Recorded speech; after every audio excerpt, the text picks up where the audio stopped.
Today's Friday Rollin episode of the BS Podcast is brought to you by SeatGeek. That's our presenting sponsor since 1899. Find the best tickets for sporting events, music, wrestling, opera, you name it. For instance, we have March Madness coming up next week. Man, I can't think of a smarter, easier way to get tickets to these games than SeatGeek. I've had SeatGeek on my phone for 2 years.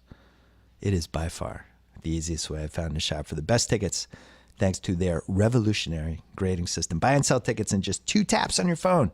Everything fully guaranteed. Try it out. Download the SeatGeek app or go right to SeatGeek.com. We're also brought to you by WWE Slam Crate. It's a bi-monthly subscription box service for the ultimate WWE fan. And who doesn't love WWE? Every other month, you get 4 to 6 championship-worthy collectibles, including an authentic tee and other officially licensed products featuring an all-new figure line that debuts with Stone Cold Steve Austin as the first in a 4-figure series. Anyone who's friends with me, do not buy this for my son. We have enough wrestling figures. But for everyone else, definitely get the WWE Slam Crate. I mean, we literally have like 120 wrestling figures in my house. I don't want any more. Fine, I'll get it for him. I mean, it's a really good deal. Sign up right now. LootCrate.com/BS. LOOT crate.com/BS. Enter code BS, and you can save $3 on your subscription. WWE Slam Crate. And we're also brought to you by The Masked Man Show and Achievement Oriented. Those are our 2 newest podcast feeds. Subscribe now. Masked Man Show Wrestling, Achievement Oriented Video Games. Both of them are great. You can subscribe to them now on iTunes or wherever you get your podcasts. And we're brought to you by TheRinger.com. That's where I wrote a big piece about Russell Westbrook that went up Thursday about whether Russell Westbrook would be the biggest ball hog that ever won the NBA title or even competed for the NBA title, and whether he's the biggest ball hog we've ever had in the NBA. And actually, weirdly, I meant it as kind of a compliment. But you can check that out. I think he read it because yesterday he played like his best all-around game in a while. He was trying to pass, get people involved. I think you might have read the piece, Russell Westbrook. Anyway, check that out on TheRinger.com. We're going to talk football with Mike Lombardi and Kevin Clark, and we're going to talk politics and a whole bunch of stuff with my old buddy, JackO. That is coming up right now. But first, Eddie Vedder.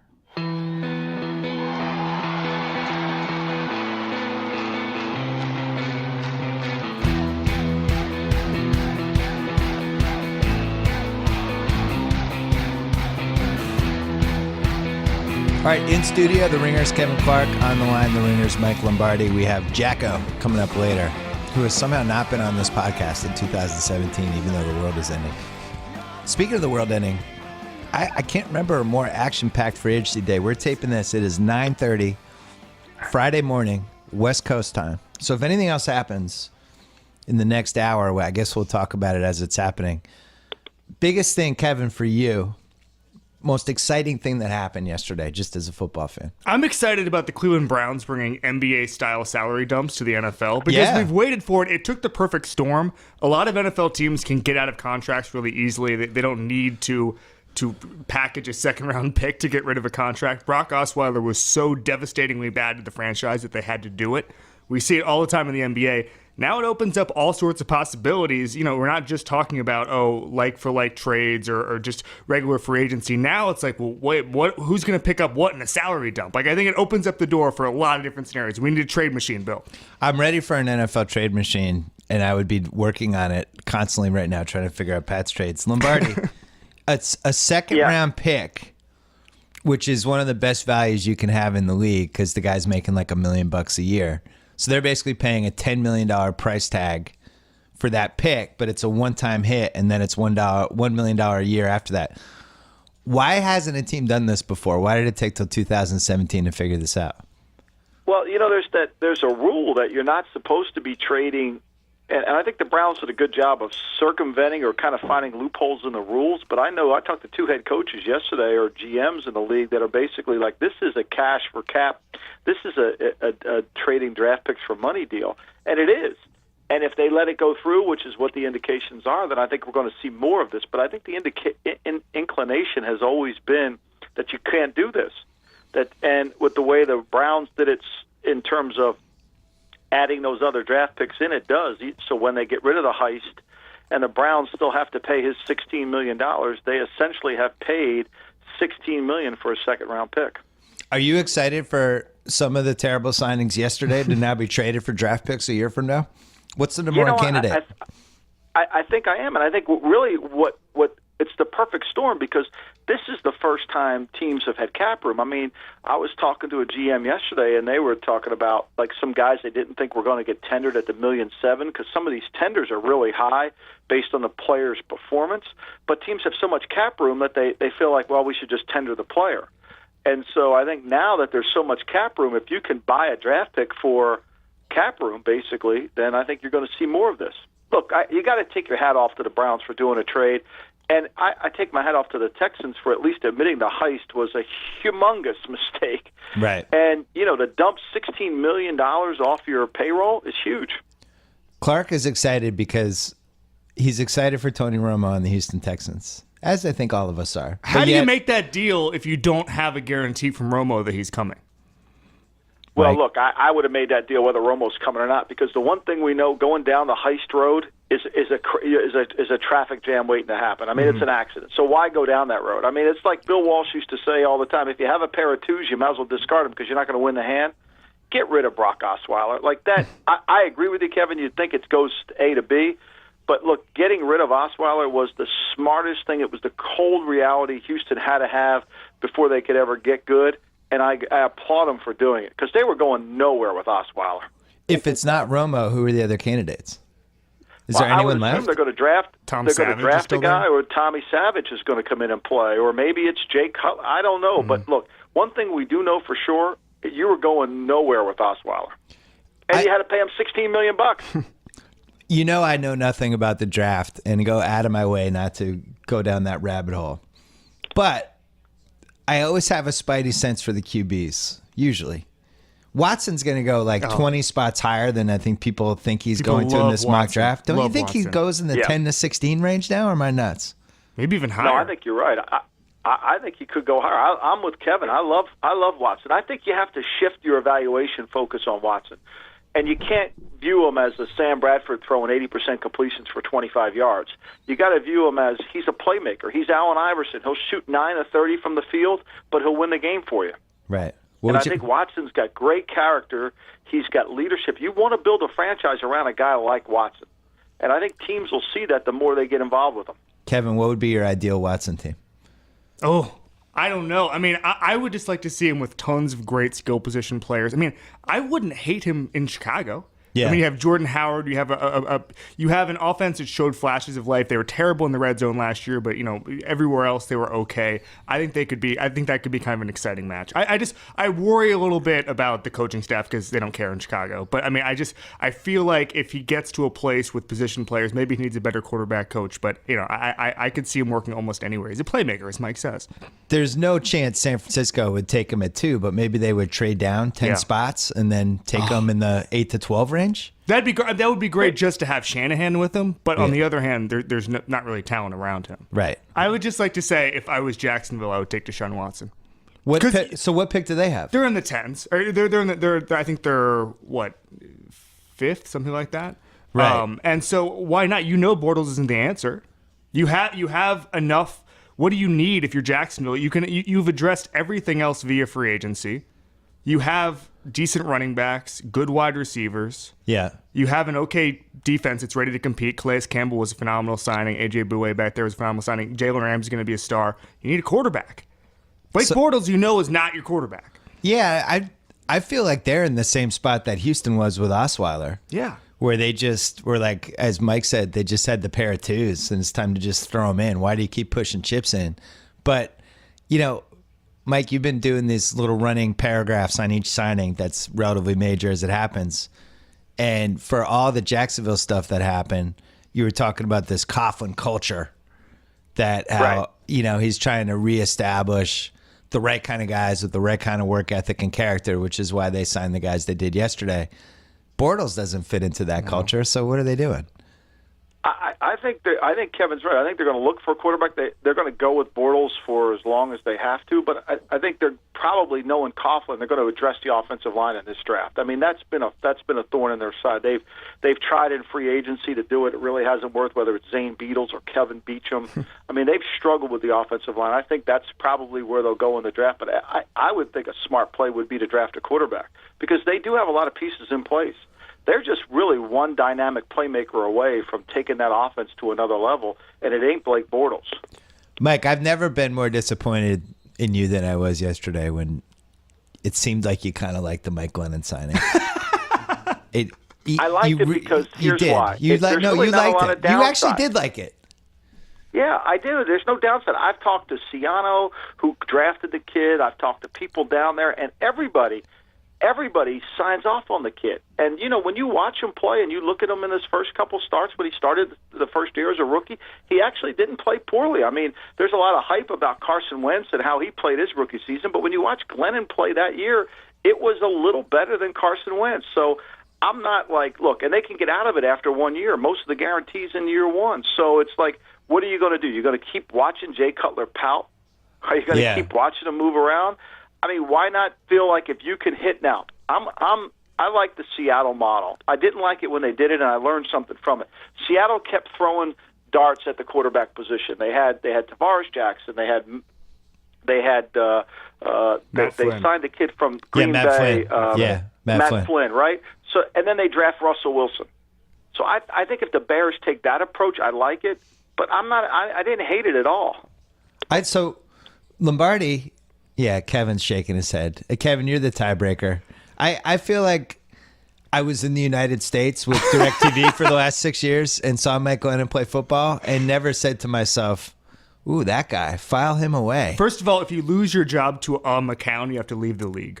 That's it. That's my rule. That's my rule. You're gone. Or you're a out. McDown. Yeah, you're out. And so for me, just my general thought is I don't know why there's a rule that you have to have a quarterback on a second contract. I don't know why you wouldn't just, obviously not everyone's going to go full Cleveland and go full Sam Hinkie, but I know John Fox trying to save his job. I don't know why ownership isn't like, guys, the McCaskies sit down and say, guys, we don't need to panic. We don't need to give Mike Glennon $14 million for this year, $5 million, guaranteed next year. Let's just take it slow. Draft 2 quarterbacks. Figure it out. Get a cheaper guy. Bring back Brian Hoyer, whatever it is.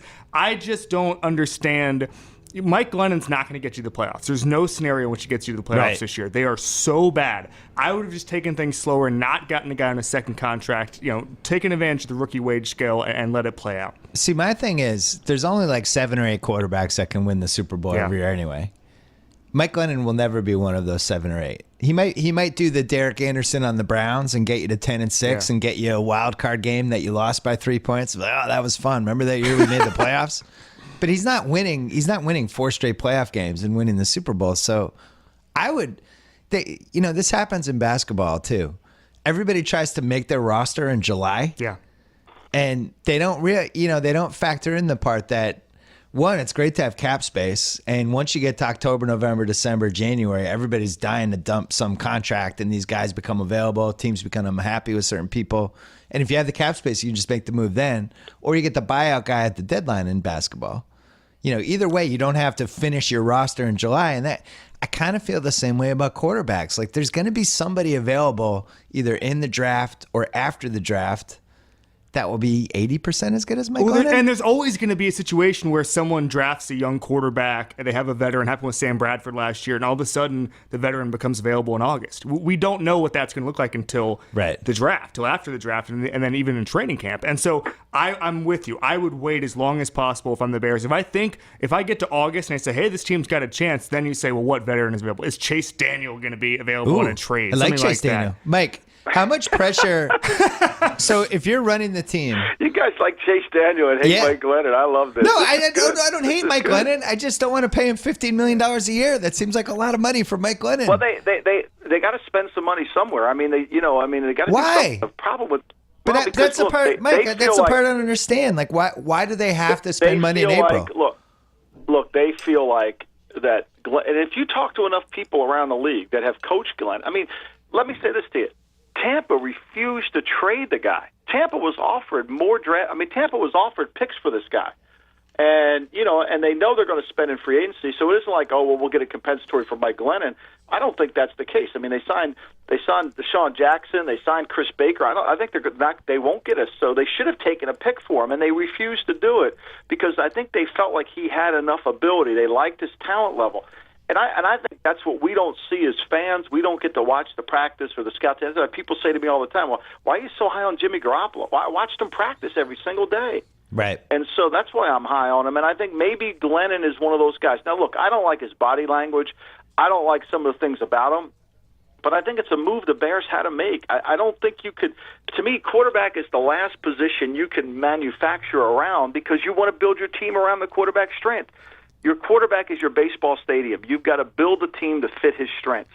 And if you wait till August to do that, you just become a collection of players, not a team. And I think that's why they did it. So it sounds like you think the Bears actually really like Mike Glennon and think he's going to be good. I think they really do. My question is... I think they really do. I think they went all in. I think they went all in on Mike Glennon. I think they felt like, look, this is what we can build a team around him. We've got enough good players. We've got some offensive weapons. We'll rebuild this offensive. They tried to sign Ricky Wagner. They couldn't get him. They're trying to rebuild their tackle position.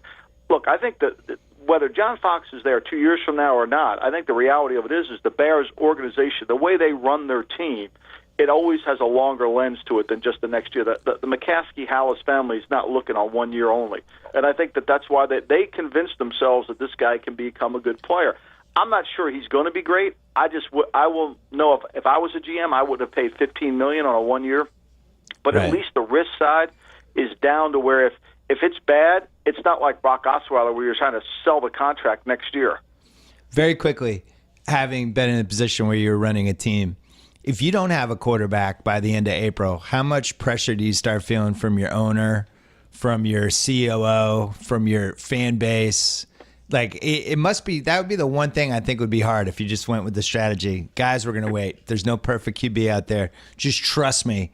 And then you have your owner at dinner going, hey, man, my wife's asking me why we don't have a quarterback yet. What's going on? Right. Is that, how real is that? And then Dak Prescott shows up, and then he comes down the hall and says, why didn't we draft him? Right. And so it's hard. And I think the more than any of that, but more than the fans, more than the owner, is those 60 guys in the locker room or 90 in April that you have to look in the eye and say, we're a really good team. We can win with this quarterback when they go out to practice and they know they can't win. It's like when when the Eagles signed Torrey Smith, everybody in San Francisco that was in San Francisco knows Torrey Smith wasn't a great receiver. They gave him all this money. It deflates the team.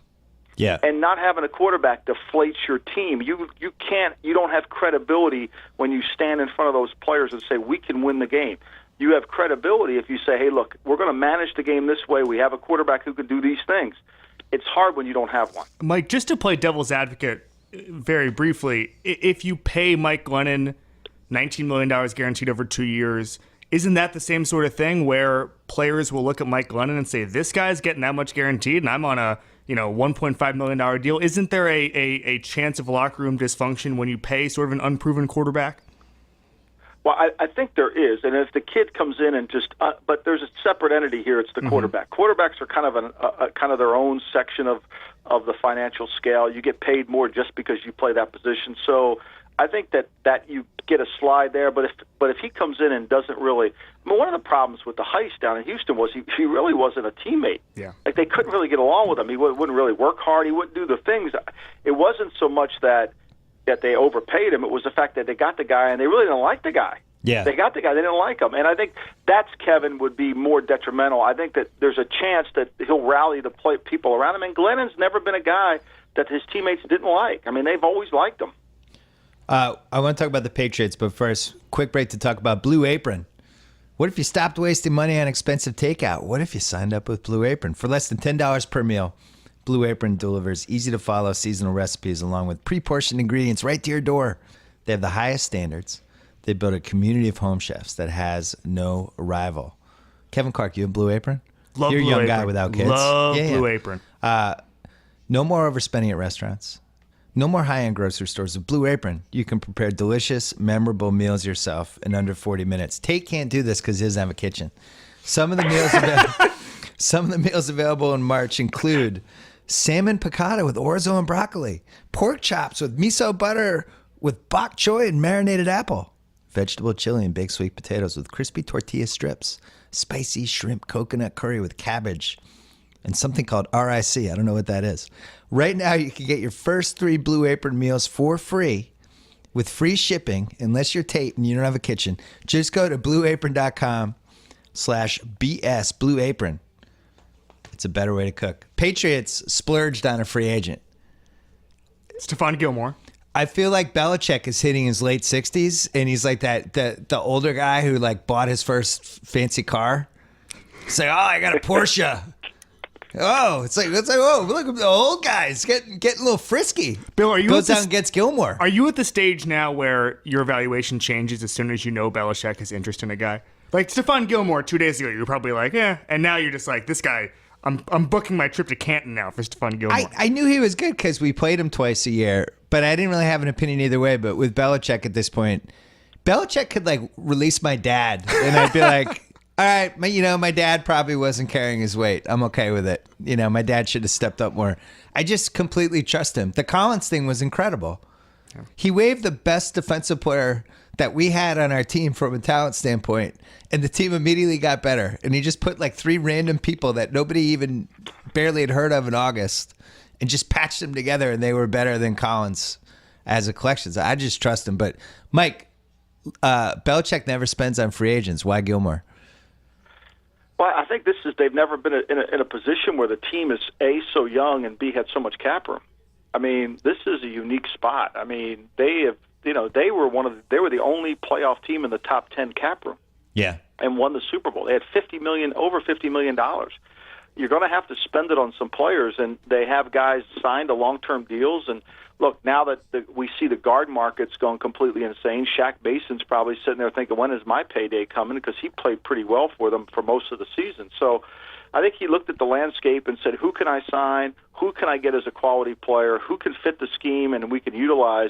And all roads lead to Gilmore. Look, they would like to sign Butler back to a contract. They've been trying to sign Butler back to a contract. That hasn't really worked out. And they've offered all those guys, whether it's Hightower, Butler, even Jamie Collins, there has been conversations about those guys to extend them, and they just have never been able to come up with the right deal. And so they went out and signed Gilmore, and he fits. He can play press, he can play off, he can fit what they want to do. They want to play man-to-man, and it gives them the ability to have a legitimate corner on their team that they can build their defense around. So in your opinion, he's one of the best 7 or 8 cornerbacks in the league. Yeah, I think he's in the top 10 corners in the league. Okay. I think, and in their scheme, he fits well. They've played against him, and I'm sure Chris Hogan gave him a lot of information on the kind of person he is. Yeah. That's the one thing when you take a guy from another team, you always want to sit down with him, especially if he kind of has a sense of what's going on, and you want to kind of go over it. And I think he's really good at that. And so I'm sure that's what happened. I'm sure Hogan was like, yeah, this guy's really good. And he probably gave a stamp of approval. You mean Chris Hogan, the world's greatest athlete? The world's greatest athlete Jim from Thorpe. Monmouth College, yeah. He can do anything, man. I think we should have him on Team USA in like 17 different Olympic events. World Baseball Classic. Yeah, whatever. Just Chris Hogan's available to help us with sports. So, Kevin Clark, you're on the internet every once in a while. Sure. It sure seems like when you spend a lot of money on Gilmore and you have Malcolm Butler who wants to get paid and they're not going to pay him when they don't have to yet because Belichick doesn't do that unless he's getting something out of it. And then you have the Saints who are trying to trade Brandon Cooks for a defensive starter. Ooh, they've been wow. very clear. What a coincidence. It sure seems like something lines up here with Cooks and Butler as the foundation of a trade. And right now it is 9:54 on the West Coast a.m. One of the great things about how much cap room there is to go around is that we can sort of entertain these great player-for-player trades. Yes. There haven't been many of them. Jonathan Baldwin and A.J. Jenkins was the low point 5 years ago where that was like, Right. wow, look at this trade, player for player. Nowadays, you can do whatever you need to do because anyone can make it fit under the cap. I think this would be an awesome trade for both teams. I think that I can't wait to see how bad Malcolm Butler looks when he gets into the Saints vortex, which means he just gives up 400 yards a game. That's what happens when he gets to New Orleans and you're just running wind sprints. Yeah, you're just running 70 wind sprints a game. We have to slow it down a little bit. Butler's not under contract. So Butler's a restricted free agent. And so the Patriots can't trade Butler unless Butler puts his John Hancock on that tender. Okay, and but so then Butler, he would Butler controls the deal in a sense where if Butler then has to go to the Saints and work out a contract with the Saints, sign his tender, they'll trade that signed tender, and then the Saints can extend his contract. But there's a lot of pieces that have to fall into place before that happens, and it might happen. I mean, there's no sense it might happen. And the Saints have been asking for a defensive player and a draft pick for Cooks. And it might happen because the Saints are willing to spend money. They need corners on that team. But until that mechanism triggers, until Butler is able to negotiate a contract with the Saints on a long-term deal, that trade really can't happen. So if I'm Tennessee, yeah, and I really like Logan Ryan, but as you wrote on The Ringer today, Mike, he's a slot receiver, and I'm not sold on him as, on an island by himself, like somebody like Butler or Gilmore. If I'm Tennessee, it costs me a first-round pick to sign Butler, right? Yes. But they have a good first-round pick. But don't they have a couple first-round picks? They have two, Yeah, but you have to give up your own pick. You can't give up somebody else's pick. Oh, because I was thinking you have to give up your own. You can't designate what pick you give up. But they have the high pick of. They have the high pick of. Let's see. I think they have the Rams, and then they have their own. So their own would be a little lower. They their have own 5 team. from the Rams. Yeah, and then their own Right, picks so they got to have be like 5. 14 or 15. Yeah. So Right, so they could give up their own pick, and then that would, And to me, I would have rather paid Butler more and give up the first than $10 million. And I like Logan Ryan as a person, as a player. I think he's a role guy, and this is one of those classic cases when you step outside your role, it's not always going to be effective. So that was my question. Would you rather pay Logan Ryan 3 years, $30 million, or would you rather give up the 15th pick in the draft or whatever they have and pay Malcolm Butler $55 million? Right. The 15th pick in the draft, based on this draft, though, Bill, is pretty strong in the secondary. So maybe they feel like they can get a corner.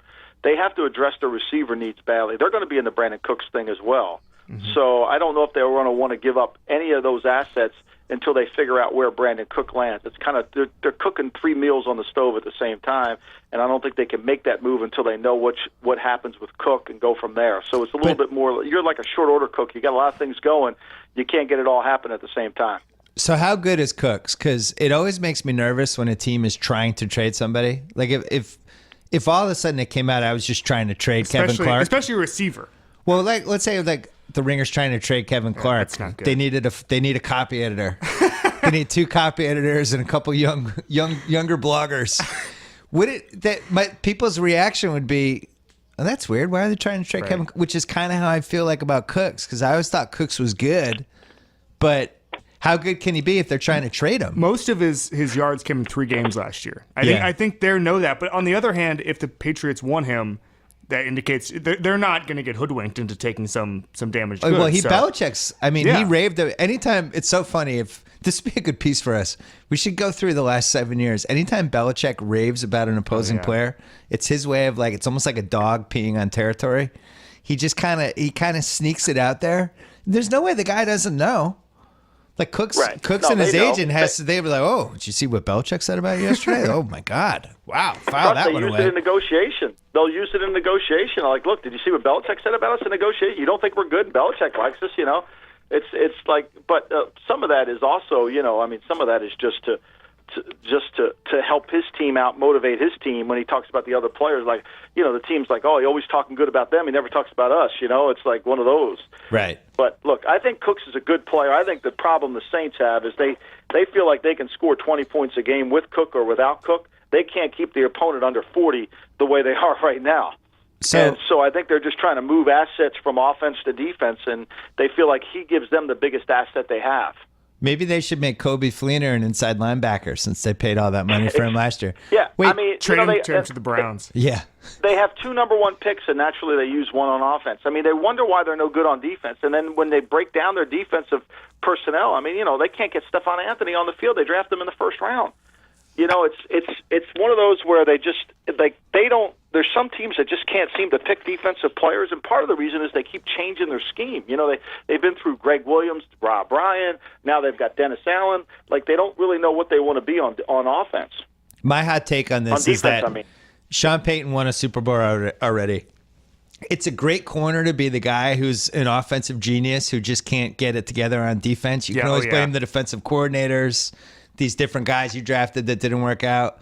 but then you keep putting the money into the offense because at the very least you have that. So maybe that's his plan.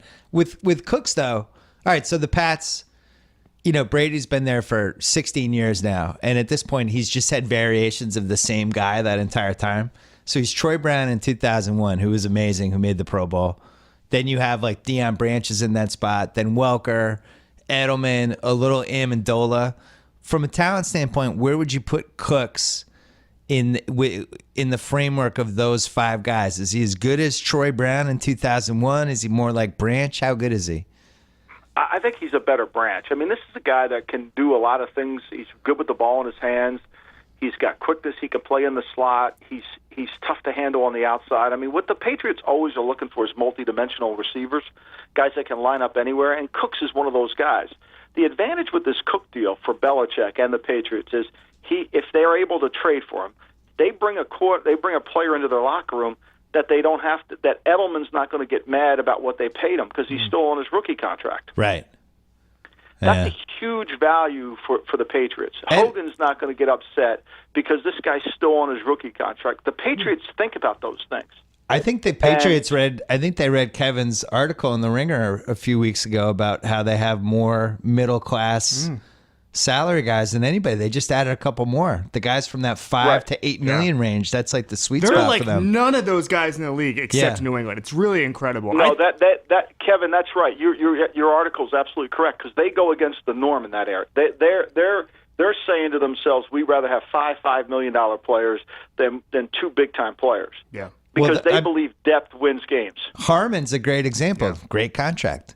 Chris Hogan. Right. Yeah, Hogan's another one. And, I got to say, as somebody who loves the Patriots and watches Super Bowls that we won over and over again on my DVR and on NFL Network, or I'm flipping channels like, oh, it's the third quarter of the Seattle Patriots game. Okay, I'll have to watch that. Hightower was unbelievable for us. He was just unbelievable. I mean, the stop that he made, the play before the Malcolm Butler interception, is one of the three greatest tackles in the history of the franchise. Like, Marshawn Lynch should have scored on that play.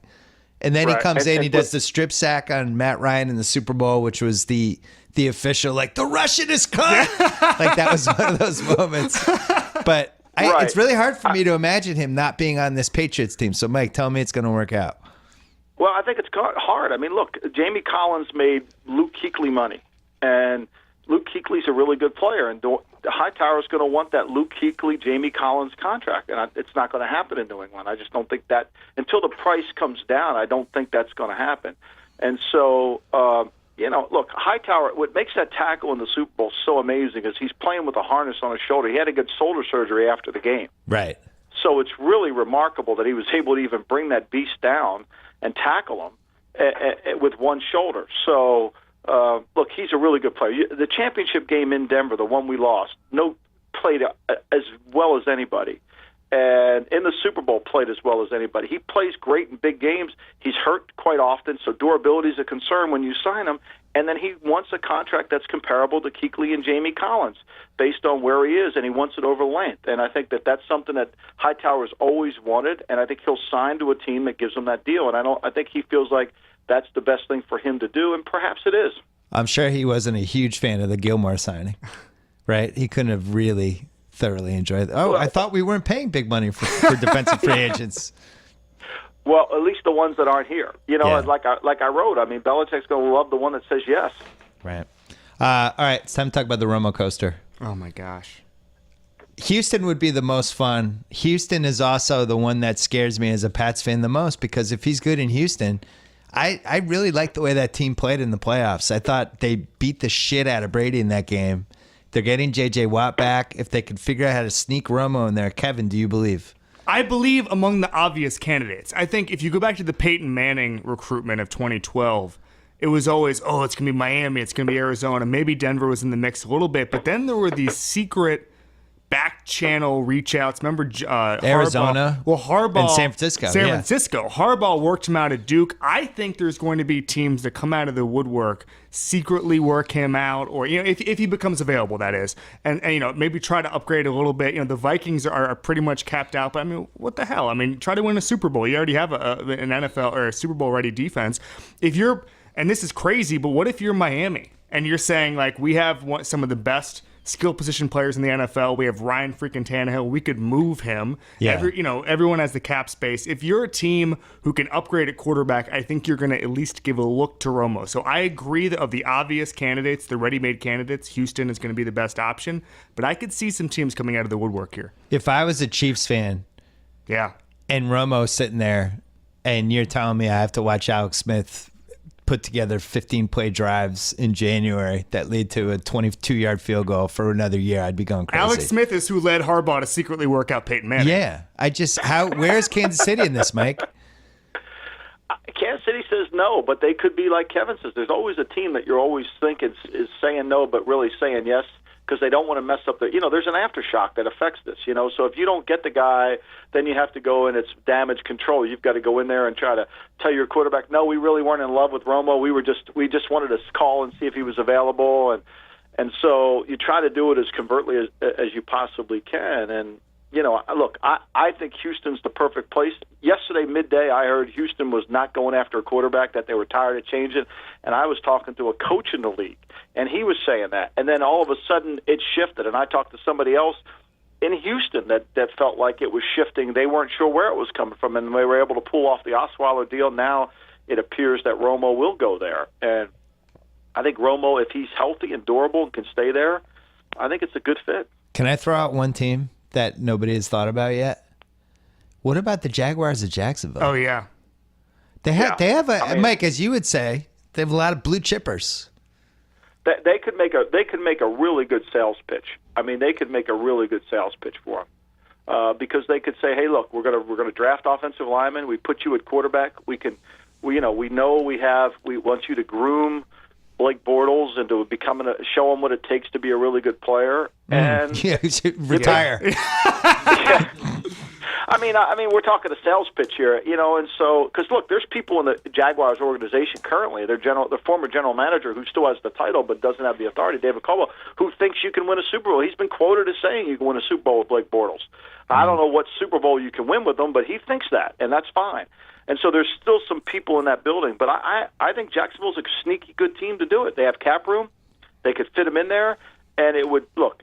You add Tony Romo to that team, and you could really, it could really infuse a lot of enthusiasm, and we wouldn't have to watch the Jaguars on a Thursday night game in December as their only appearance on national television. If the GM with no authority says that Blake Bortles can win a Super Bowl, it's probably a good thing he has no authority. Right. Hey, Mike. Well, but yeah. If you're a GM, you have to win this year. You're going to get fired, basically. So I would say that could qualify for 10 different teams. You're basically betting your job on Tony Romo and the fact that he's saying, no, actually, I got in good shape this year. I think I have 2 to 3 years left. I think I could be one of the top 8 QBs in the league. Would you bet your job on Tony Romo? I think you got to go visit with Tony, because I think two things in Tony's in play here. Look, Tony's going to go to some network, whether it's CBS, Fox, and he's going to be able to quickly move into the number 1, number 2 roles, whatever one he wants to go into. And then, maybe he'll do Golf Channel too, because he loves golf and he can comment on the game. So you're dealing with a great place for golf, by the way. Yeah, true. Exactly. So you're dealing with some unknown here, and and how important it is to Tony. And I think Tony's got to look you in the eye and say, look, I can't rest as a human being until I've given everything I have in this body to try to win a Super Bowl. And if he believes that, and you hear it and you can feel it, then I think it's a good investment. All right, we got to run, but very quickly, favorite free agent signing, Kevin? Deshaun Jackson. Deshaun Jackson, Tampa. The rare player who I think can manufacture a deep game, even if the quarterback isn't that talented at throwing down the field. Mike? I like Larry Warford of the Saints. Look, for Breeze to be effective, the pocket's got to be firm, and I think that's what Larry Warford, the guard from the Detroit Lions, I think that's a good signing for New Orleans. They wanted Kevin Zeitler. He got too much money, went to Cleveland. They took the second guy, and I think the second guy will be a good player for him. It makes me laugh between Warford and maybe Malcolm Butler. The Saints spent the last decade just hilariously capped out with no cap room. Then they get like $20 million, and they're just going to spend it in like a week. Yeah. They cannot have cap room. It's impossible. They make it rain. No, they love can't. to make it rain. They're a drunken sailor. That's the truth. It's like Wall Street. Last question. This is super important. Which LA team is doing? I mean, it's really it's a bloodbath to see who's going to suck more next year between those two teams. And they took the first day of free agency and they just went mano a mano. Kevin, which team did worse? Which team did worse? The Robert Woods signing was terrible. I didn't even know he was going to get a second contract, let alone like $15 million in guaranteed money. By the way, the Rams should have loaded up and made a run at Romo. Yeah. Stop using logic, Kevin. Stop using logic. Look, I think I think Kevin's right. A hands down winner, the Rams. You talk about. First of all, you extend, you put a franchise tag on Tremaine Johnson, then you leak it out there that teams are trying to trade for him. Okay, so just let me get this straight. You want me to trade for a guy who's making $16 million, and you want me to give up a draft pick from a draft that is high in value in corners? Yeah, that's really going to happen. Okay, that's really going to happen. So we know that. I think the Rams are just comical in what they do. They really are. I think the Chargers have a good team. Keeping Ingram was smart. I don't love the Okun signing, but at least they acknowledge that King Dunlap's not a left tackle. And I think as long as you have Phillip Rivers, you have a chance to be decent, which is true. I think the Rams are hopeless. I think you guys both slept on the Chargers spending $53 million on yet another left tackle who's not going to protect Phillip Rivers. It's a bad draft. I agree with you. I wrote about it, but I mean, at least but look, and he hasn't played good for 2 years. I mean, he hasn't been good when everybody thought he was good. That's the one thing you don't want to do is sign a player that hasn't been good when everybody thinks he's good, and that's Okun. I think the Rams have a chance to put together an offense of guys that will never start for anybody's fantasy team, which is the hardest thing to do. Like even the Browns couldn't do it last year because like Terrell Pryor, I started him a couple times. Yeah. But the Rams, you're not going to start Gurley doing 3 yards a carry. You're not starting their QB. You're not starting Tavon Austin or Robert Woods. No. You're not starting whoever the hell their tight end is. They're just going to be. They're going to be. Yeah, they're going to be a complete fantasy zero. It's going to be unbelievable. It's really hard to do. Wow. It is amazing. And like Kevin said, the Robert Woods signing is just remarkable, considering that could you outdo signing a receiver who can't put the ball in the end zone when you have Tavon Austin? Oh, yes, you can. Let's sign Robert Woods, who has 1 touchdown. I mean, people say, well, it's not fair. Who's getting the ball? Great receivers, guys you give all that money to, find the end zone. They find the end zone. Austin and Woods, they don't know where the end zone. They need a roadmap. I mean, the only good thing about the Woods signing is he won't have to use Waze to get to the Coliseum. Here's what I don't get about overpaying a wide receiver who's not an impact guy.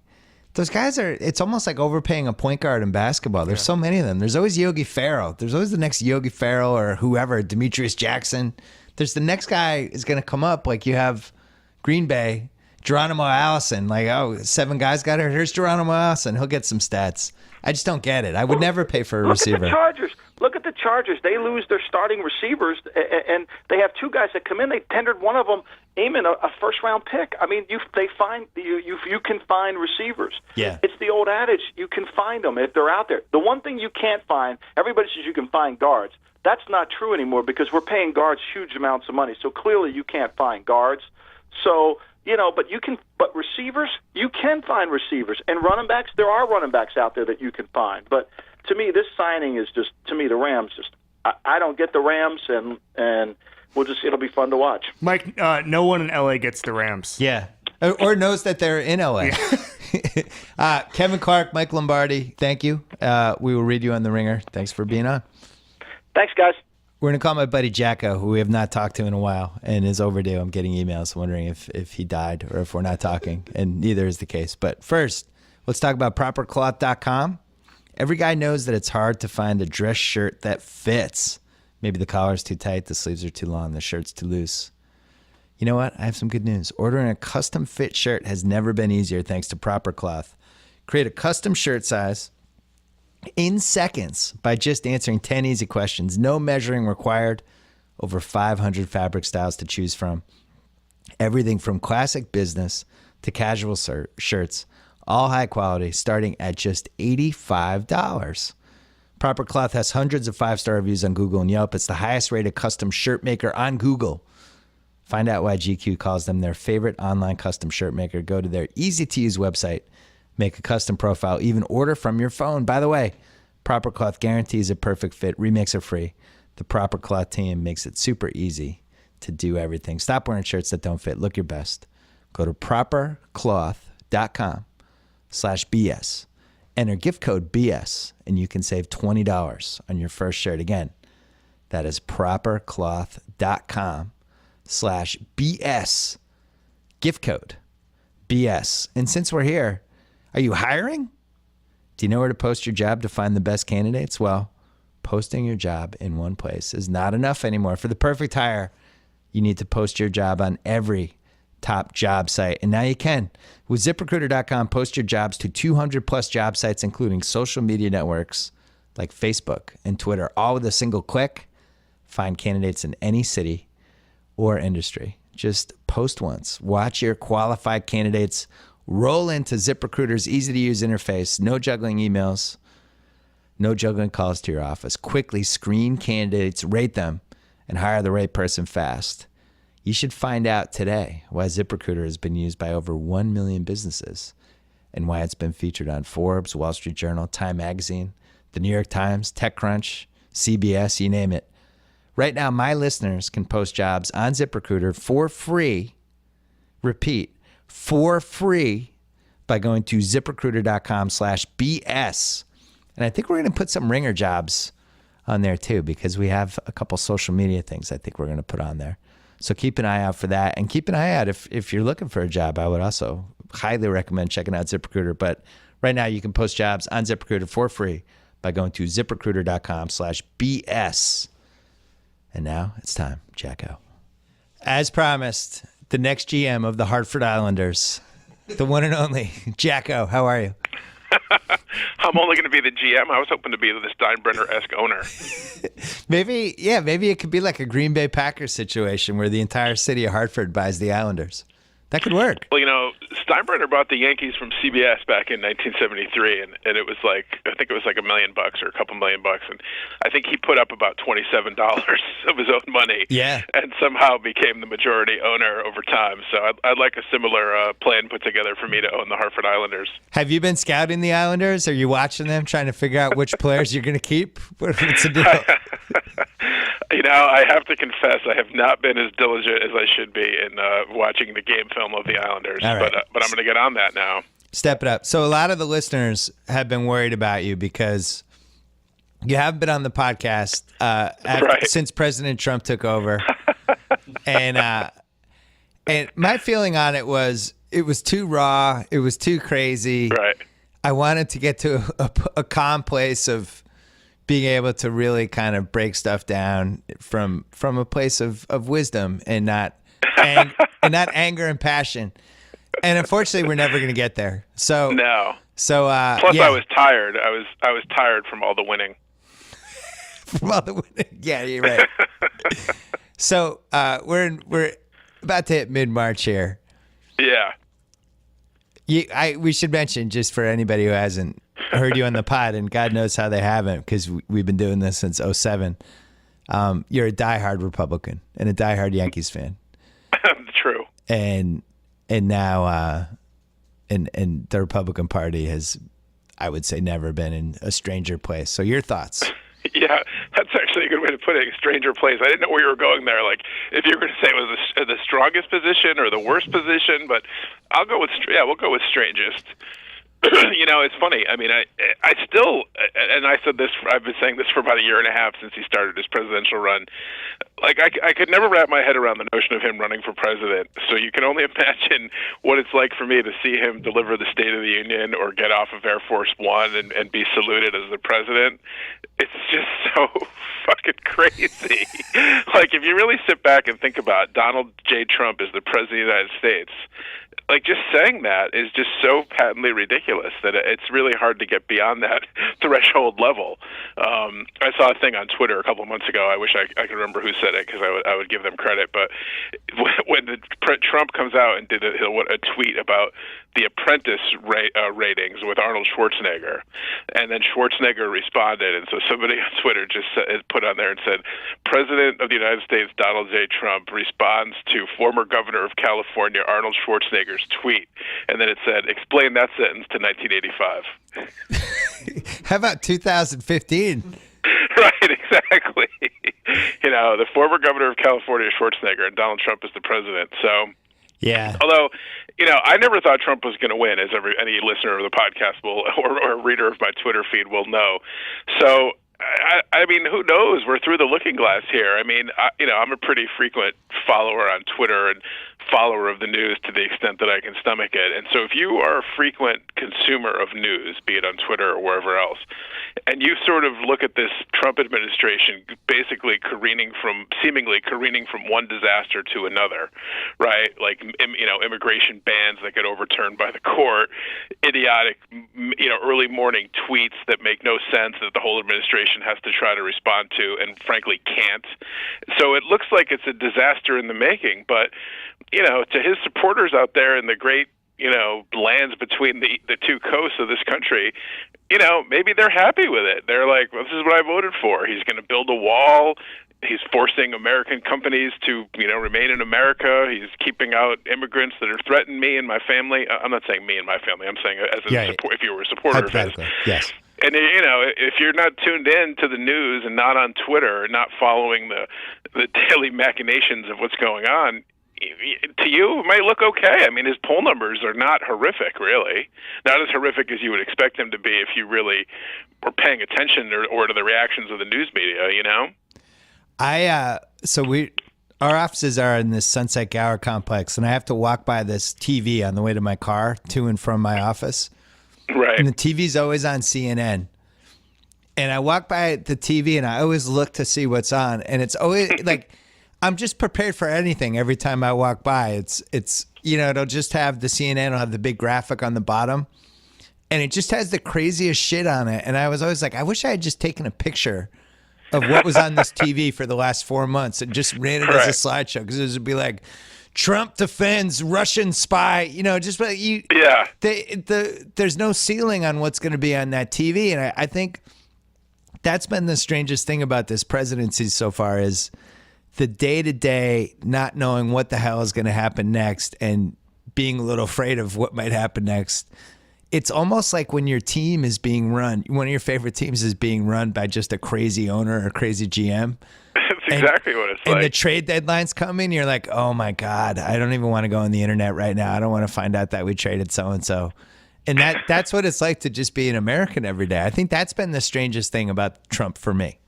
Well, you coined the term years ago about the Tyson zone, where you would believe any story about Mike Tyson because he was in such a zone, he was capable of doing anything. Right. We didn't really want to have a president of the United States that was in the Tyson zone, No. And you have these wild roller coaster swings where I have to confess, I did not have the strength to bring myself to watch the State of the Union. But because I'm an idiot, I kind of followed along on Twitter to see what reactions were and everything. And everybody's kind of like, boy, it's not awful. It's not a terrible speech. He's not delivering it with his normal bluster and pounding his chest. The moment with the widow of the Navy SEAL was very heartfelt and very touching. Even people like Van Jones, who was not a Trump supporter, said that was the moment he became president. He's very presidential, and everybody's like, oh, maybe he's like sort of grasping the gravity of this. He's kind of getting it. And then 4 days later, he goes on Twitter at 6 in the morning and says, Obama wiretapped me at Trump Tower. It's like, what the hell, Like everybody's like, oh, good, here we go, and then he just freaking blows the whole thing up. It's ridiculous. It does seem like he loses it on the weekends. I would love to know. I'd heard various reasons for this. One of which is that there's like 1 day a week where his son-in-law can't monitor what's happening. They're Jewish, and so the Sabbath is on Saturday, so they're not working at the White House. They're observant, in the Jewish religion, and so the Sabbath is Saturday, so they're not at the White House. They're not restraining him from going after his phone or telling him, don't tweet that, So it's almost like, my mom, after like 3 glasses of wine, we're at table and I feel like she's going to go somewhere with somebody at the table. No, slow down, Mom. No, don't bring that up. No. And I think that's what the family's like with Trump all the time. Like, oh no, what's he doing? He's reaching for his phone. Get it. Don't let him touch it. And then on Saturdays, he's just like, where's my phone? I have some tweets I want to do. And nobody stops him. The really interesting thing to me is that people document this on Twitter or on the internet in general, where he will tweet something out about 10 minutes after it's appeared as a story on Fox and Friends. Yeah. As like a documented fact. Like it's amazing how you could get influence on this White House by just having something broadcast on Fox and Friends. Yeah. Because he'll take it as gospel, and then it becomes the official policy of the United States government because he's seen some passing story on Fox about it. It's crazy. They run some story with some fact about, immigrants in Sweden or something, and then he tweets it out like 10 minutes later. It's crazy. It's so crazy. He's very smart at knowing. I can't believe I'm calling him very smart, but I do think there are things that are very smart about him. He's very smart at throwing kind of a news story out there that nobody can validate. Nobody knows if it's true or not, but he knows that people are going to take it and run with it. And, fake news stuff's been beaten to death, but it's almost like he throws a red herring out there. And I think he did that with the Obama wiretap thing. Things weren't going well for a couple weeks. He just throws it out there, and then it starts its own news cycle. There's people that claim that he's like, he's this wonderful chess master, and he's got everybody like going in the direction he wants, and it's all a diversion because he's keeping people hidden from the real story or his real, strategies or whatever. I don't know. I'm not quite willing to give him credit as this wonderful genius. Like if you go to the zoo and the monkey like throws his feces against the wall, you're like, oh, he distracted me while he got that banana. Maybe he was just throwing his feces at the wall. I'm not quite ready to throw. As I compare our president of the United States to a monkey throwing feces, but it kind of works. I'm not sure his tweets are part of a grand overall strategy, like this Machiavellian strategy that we're not smart enough to really comprehend. Can he be a checkers master? Yeah, maybe he should. Yeah, let's let him be a tic-tac-toe master before he graduates to chess. You and I both love Watergate. Not that it happened and that it led to to one of the worst scandals in the history of our country, if not number one. Right. But we both were fascinated by just everything that happened. I remember either after college or after our junior year, I remember just read every Watergate book, got really into it, watched All the President's Men a bunch of times, and just became like a junkie. And you were the only other person I knew who knew anything about it. And we would talk about it and be like, holy shit, man. Yeah. Can you imagine being alive when that happened? When he just kept firing the attorney general until somebody agreed. No, not firing. I can't even remember what happened anymore. Well, he wanted to fire the special prosecutor. The special prosecutor to fire the attorney general. Archibald Cox was the attorney general, and he was like, I'm not going to do it, so he resigned, Yeah. He just kept firing the prosecutors until he found one. And it was Robert Bork. Yeah, he was the Solicitor General. Oh, yeah. Who ended up in an SNL sketch way down the line. But right. But it was such a crazy scandal, and the books were so good, and the whole time you're reading, you're going, wow, man, can you imagine just day to day being in this as the country's doing this? And now the Russia thing. Yeah.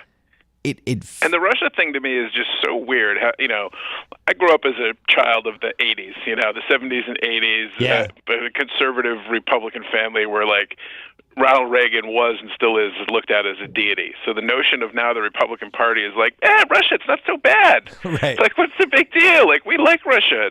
Lunatics like Sean Hannity are on every night, like quoting WikiLeaks. It's like, basically like a Russian, not basically, it's a, Russia-controlled source to leak things about the U.S. government, or, so they could have this puppet theoretically in the White House and Trump. I'm not saying that's what it is, but that's sort of the goal, that Trump is compromised and the Russians have stuff on him from doing God knows what in hotel rooms in Russia or whatever, so that they've put him there. And the Republican Party, the party of Ronald Reagan, of cold warriors, of fighting Soviet aggression, now is like, Putin, he seems okay. It's just, and Bernie Sanders, who honeymooned in the Soviet Union when that was like not the easiest thing in the world to do, and by doing so you sort of were in line with a certain ideology, let's say. Now he's like, Russia, let's get to the bottom of this, Russian spies.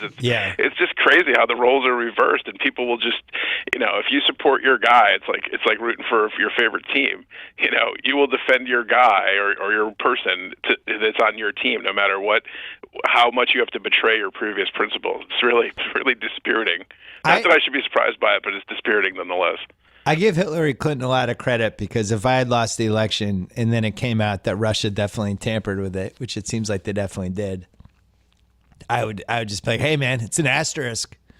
I would have beaten that dude without the Russians. He needed the Russians to beat me. I'd be on every talk show just bitching about it.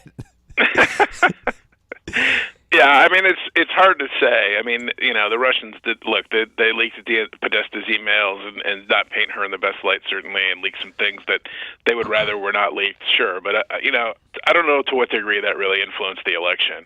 I mean, they didn't hack in the election in the sense that they, switched votes through, the computers, that she really won Wisconsin in the vote, but they switched it somehow, I don't know how much your average person who was gung-ho for Trump or didn't like Hillary, how much they were influenced by the Russian thing.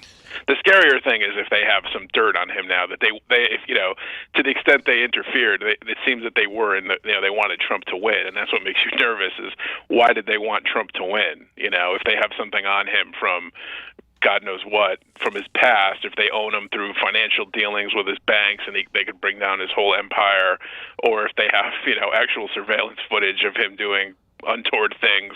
The notion that the U.S. president is owned by Putin is troubling, to say the least. Well, although, as I said at the time when they leaked this, this dossier leaked of Trump's alleged sexual antics in Russia or whatever, I'm like, short of him coming out in the gimp suit from Pulp Fiction, I'm not sure what is going to turn his hardcore supporters against him. Because he did 57 things during the campaign that would have killed any other candidate. And he got, not only did it not kill him, he went up in the polls and then ultimately won. See, so I think if I was walking by the TV that has CNN on and it was on the graphic was Trump denies it was him in the Pulp Fiction gimp suit, I wouldn't even blink. I'm like, oh. That's it. Oh, that story hasn't gone away nobody yet? would. Yeah. I look at this Russian thing another way. I'm trying to spin positive. I'm a positive guy. I like to think that, maybe there's good in everything. The Russians, Sure. if we're ever really throwing it down with the other countries in World War III, I want the Russians on my side. I think it's like it's like having we want all the ammo and the power we can get. I'd rather have them on our team. Really no stopping us, Yeah, and gotta as look Rocky at it that way. Balboa said, if Rocky Balboa said, if I can change and you can change, we all can change. It's very when he single-handedly won the Cold War at the end of Rocky 3. You didn't have Rocky 4, first of all, and you didn't have the translator going. That's right. If Rocky I can 4. change, and you can change. That used to be one of our best routines late night in Worcester. We would reenact the end of Rocky 4. You were the translator, or I was the That's translator. Right. You were Rocky. I think it alternated. We could do it. Can we talk about Mike Francesa? Absolutely.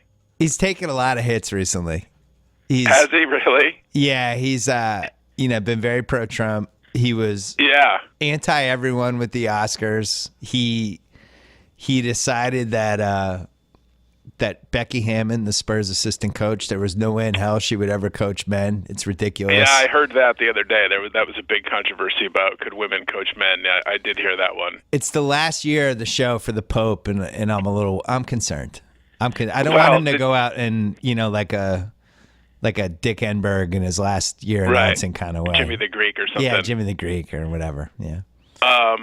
Well, did you hear his brief reunion, his hour-long reunion with the Mad Dog? I didn't hear that. How long ago that was. Yeah, no, you listened to it. You loved it, right? Oh my God, it was so good, and he really needs the Mad Dog. They need each other. That's the thing, that it's like you two need each other. Can't you just get back together? But it was so classic because it was like they hadn't spoken to each other on or off the air in months, and then they get on the air, and it's basically like two old friends catching up.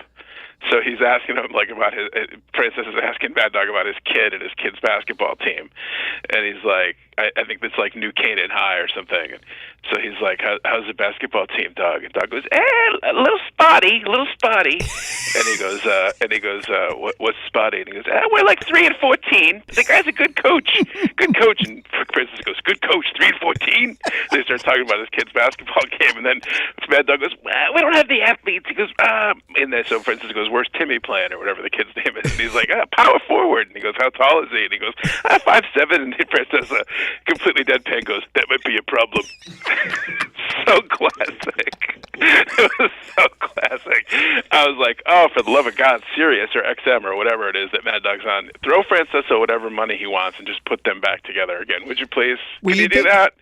You would think if they were giving Howard Stern like $120 million a year or whatever, that it would make sense to just reunite Mike and the Dog. Especially because when Mike leaves the Fan, whoever replaces him is going to crater in the ratings. Oh, God, yeah. It's like it's like the guy that followed Vince Lombardi in, Green Bay. There's no chance. Right. It's the ultimate no-win job. So you're also going to be getting some of those New York ratings, too. I would give those guys like $25 million a year combined and just be like. And Mad Dog was trying to say, why don't you have a regular come on in Sirius and have a regular spot with me like once a week? And he goes, we'll do up the contract. And Francesa was like, you can't afford me or something. But Mad Dog was into it. But then Francesa in this thing basically said he's leaving the Fan, but he said he's not going away. And he sort of alluded to some other platform. So I don't know if there'll be like a Francesa podcast or if he's doing something on his own, starting his own network or something. But he was basically saying, yeah, he's leaving the Fan, but it made it seem like he's not hanging up the microphone for good. I'm doing my own podcast. I'm going to do one of those podcast things that they have now. They're on the internets. I'm going to do that. It'd be great. I'd love to hear him do some of the sponsor reads. I don't think he really has to do that he doesn't do sponsor reads on the Fan, right? No, I think that's a big bone of contention. I saw there was a trailer. There was a trailer that dropped for they're doing a 30 for 30 about Mike and the Mad Dog. And I saw the trailer the other day, and they talked about their first show and how, Mad Dog was, you could hear it, like super frustrated because Francis is talking over him and ignoring him. And then they go to Francis, and he's like, I'll be honest, I didn't think he could talk sports with me. I didn't think anybody could. Like, nobody has a higher, it's just sports. Like, anybody can talk about sports. But it's not like you're a doctor, When I did that show with him, I did the whole show with him last May. And it took me like almost 3 hours to decondition him from just being a solo act so we could start having a conversation like two people would. It's tough. I mean, I was just setting picks for him for 3.5 hours. And then finally questions like, so what do you think? And those kind of things are being asked. But it was good. You're just setting him up. But once he kind of unthawed, we had like a really good hour and a half, and it was great. It was so much fun. And that's one of the tragedies of the breakup of Mike and the Dog. It's just those guys made each other so much better, and I really think they were better as a team than solo acts. But if from a money standpoint, it makes much more sense for them to be on their own. I forgot to ask you about Trump. Because you rooted for the Yankees during the basically the entire Steinbrenner era. I did. And Steinbrenner hit a couple different points there that were very Trumpian, right? Yes. So like late 80s, early 90s, when the wheels had started to come off after the Reggie Jackson era, when they couldn't get it back, and they had Ricky Henderson, all those guys, but the Yankees were never really contending. And he kind of lost it, and he basically framed Dave Winfield. Yeah, not more than basically. He got suspended for a year because he paid somebody for damaging information on Dave Winfield. Right. That's what happened, right? And he went to Howie Spira, who was some like nickel and dime gambler or something. And right. I don't quite know how he had some dirt, but he had some dirt about some personal information about Winfield, allegedly about an STD or something. And Steinbrenner was kind of like somehow so he paid the guy $50,000, I think, to get this info on Winfield, and I don't know what the plan was beyond that. Like if he was going to go to Winfield and say like retire or I'm going to leak this, I don't know. Right. So but that was the gist of it, and then he got suspended. So and then he also did, he'd fire Billy Martin, he'd hire him, he'd fire him again, and all that, just completely out of his mind. And it was while he was suspended that the Yankees then were able to build their dynasty because Gene Michael was able to cultivate what became the core four, whereas Steinbrenner would have traded them for, Bobby Bonilla or something if he was given the chance. Right. So that's where I was going with this. So if Trump can just get suspended for a year, then somebody comes in Gene Michael style and really sets the tone for the country. Then Trump comes back, a little chagrined. A little chastened, He's learned his I don't lessons. He's a more mellow Trump. Maybe there's a version of mid-90s Steinbrenner for Trump. I'm just going to pull out my copy of the Constitution here in my office to see if there's a suspension clause in there. There's not? Can't the commissioner suspend Trump? No? I don't see one. I don't think Congress can be like, all right, we're going to have to suspend you. You're going to have to take a couple of months off, take a year off, think about your actions, and then come back. What's that place that he goes to, Mar-a-Lago? Yeah. He just goes there can other people go there? Like, could we go there?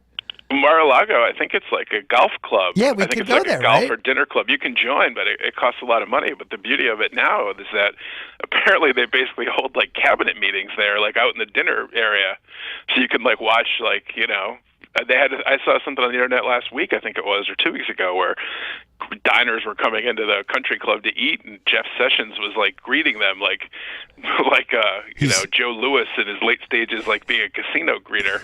Jeff Sessions was only greeting the white people. Though. Sorry, I had to. I was sitting there. No, it's right on the tee for you. Jeff Sessions. SNL has had such a golden chance to make fun of these people, and it's been hit or miss. And they keep going to this thing now where they have women playing the men as some sort of insulting thing.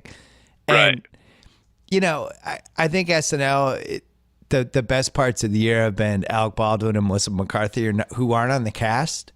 Yeah. Which is a sign that maybe the cast is missing a couple things when you have to keep going outside it. But I keep thinking like it's a shame we don't have like one of the all-time SNL casts right now. Well, I think what Saturday Night Live has become is it's just a show for like Washington, the Washington bubble, like the Acela corridor, as they call it. Yeah. All these journalists. So all they're looking to do is like what the Daily Show did, I think, with Jon Stewart. Pray for my mentions on Twitter now that I've criticized Jon Stewart. But they just do jokes so that it gets retweeted by people. So people will just, people in the know, like Mark Halperin will retweet it, and they'll be like, oh, we got 10,000 likes on that retweet. So it's really, really getting into the consciousness or whatever, I don't know that it's meant to be funny. It's meant to be like, oh, look at this, we got retweeted, and look at, we're really, affecting the conversation. Well, Melissa McCarthy was hilarious. And that was the kind of stuff like that was out of the Belushi, Aykroyd, Will Ferrell, Dana Carvey, when, just a cast member just so talented, taking something that was already kind of funny and just blowing it to a whole another level. But she's not on the cast, I guess is my point. They said like there used to be a thing that the Brooklyn Dodgers played, and you could walk through Brooklyn, and you would walk down the block, and you would hear the game on a radio in every single window in Brooklyn, baseball game that you would hear it. Well, that's like my Facebook feed. That Melissa McCarthy, Sean Spicer thing. I could have scrolled through Facebook for 2 days, and it was like every person I knew was like, "Oh, got to see this!" Like posting that on Facebook. So I guess that was a big winner for them. I have a newsflash for you. I may or may not have muted a lot of the people on all my social media feeds who talk about politics. Oh, it's just so. I just can't handle it. There literally has never been a single time in the history of Facebook, in the 15-year history of Facebook, where somebody's like, "Boy, that completely changed my position because of your Facebook post." Yeah. Like you're just like culture. You're just signaling that you're part of the right-thinking tribe or whatever, but you're not changing anybody's opinion. Yeah. Oh, look at that. Oh, I was for abortion, but now I'm against it. Thanks for clearing that up, Facebook. In the old days, I wanted all dogs to be murdered, but now they could be rescued. Right. Exactly. It's just You're right. like, oh, look Maybe we should rescue dogs. Yeah, I've had it. I've had it with everybody. Facebook should be like, here's what I had for dinner, or look, I got together with the old gang, or, this is a good IPA to have, or something. Not like, oh, God, here's my thoughts on Social Security. Oh, God, here's my thoughts on killing myself. Here's what I want from Facebook. I want pictures of my friends' kids. I want funny videos that aren't Sean Spicer being played by Melissa McCarthy, but actually funny stuff. And I want to see like old stupid pictures of people in college, or somebody's kid at a little league game who hit their first homer. I don't really want to like use my brain for super duper intellectual stuff. That's why we have newspapers and magazines and TV shows that are smart. I don't need Facebook for these things. Right. I will say Dan Rather's Facebook feed. Chandler's a guy that had to leave because he used fake documents on the air, and he's now the paragon of journalistic truth-telling. Give me a break. I enjoy it. I'm not going to be judged by it either.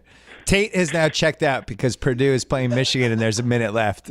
We could say anything we want. He's going to leave it in at this point.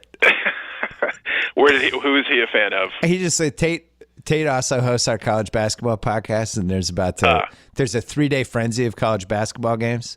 Hey, I forgot to ask you.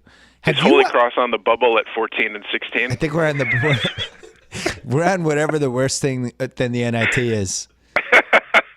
I'm just happy that I didn't give money for the 12th straight year. We never talked about the UConn women's show that's on HBO.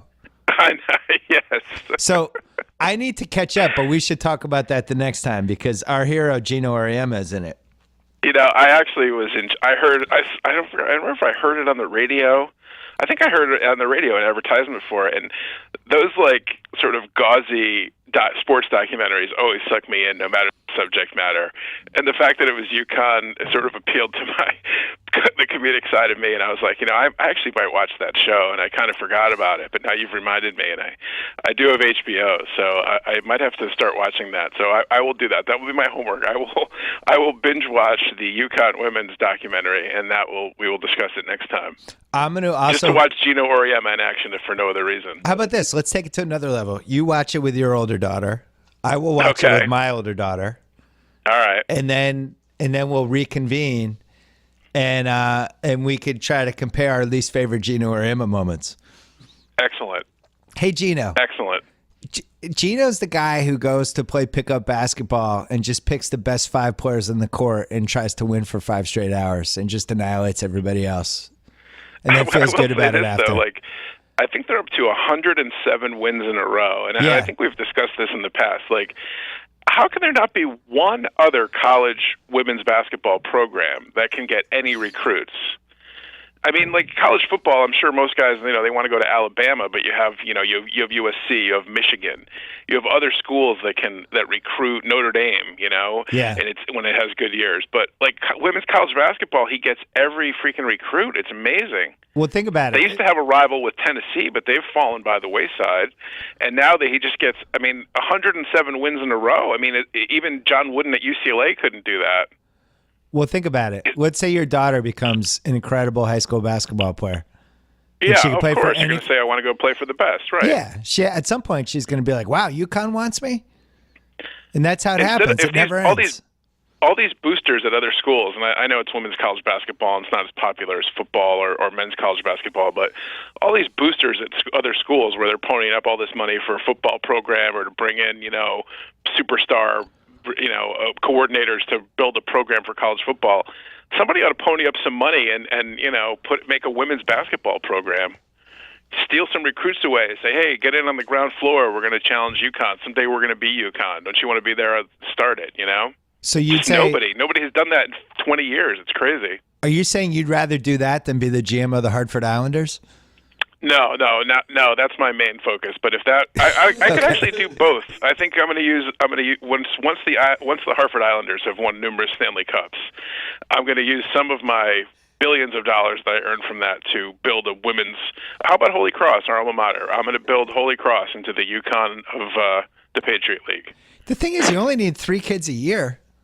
Right. You might even need 2 kids a year. You need 8 kids every 4 years, and you're a dominant college basketball power. Right. Well, I think Holy Cross should be paying all of the kids under the table. I'll do whatever it takes. If there's some cheating we have to do, tell me. Let's get a little consortium going. Let's do it. I wish I had an interest in March Madness beyond, Here's what it's like to be filling out a bracket. Yeah, here's what it's like to be a Holy Cross fan now. I was flipping channels and it was like, oh, the Patriot League semifinals are on. Oh, we're not playing. Oh, I wonder if we're the next game. No, we weren't. We couldn't even make the Patriot League semifinals. No, they lost in the first Holy round. Cross. Their first game, the Navy. Yeah. Would you rather have Gino Auriemma or Donald Trump as the president? I think I'd rather have Gino, actually. I think I would too. He's won 107 I think straight Gino's games. smarter. Well, you sound like you're in good spirits. Oh, yeah. I was prepared for a much more deranged version, but maybe that'll happen once it heats up. I'm irrationally exuberant about the Yankees' future, so I just keep focused on that. So. Yeah, I'm not ready to talk about that. We'll talk about that right. the next time. And thanks for not bringing up David. If there's any billionaires out there that like to own a hockey team and you'd like me to be the face of the group, hit me up on Twitter. Thanks for not bringing up David Price. Well, we'll save that for next time. All right, thanks, JackO. See how his MRI holds up. All right. Good talking to you, buddy. Bye-bye. Thanks to Proper Cloth. Stop wearing shirts that don't fit. Start wearing custom shirts that fit perfectly because you created them by answering 10 easy questions. Bring Proper Cloth into your life. Proper Cloth guarantees a perfect fit. Remakes are free, and the Proper Cloth team makes it super easy to do. Just go to propercloth.com/BS. Enter gift code BS to save $20 on your first shirt. Again, propercloth.com/BS. Gift code BS. Thanks again to SeatGeek, our presenting sponsor. Don't forget to go to SeatGeek.com or download the free SeatGeek app. Don't forget about the column I wrote about Russell Westbrook on TheRinger.com this week, as well as all the great football content that we put up, as well as an incredible feature by Jordan Kahn that you should check out about the tragic Orlando shooting from a few months ago, and a whole bunch of other great content there. And don't forget to subscribe to Achievement Oriented and The Masked Man Show, our two newest podcast feeds. Enjoy the weekend.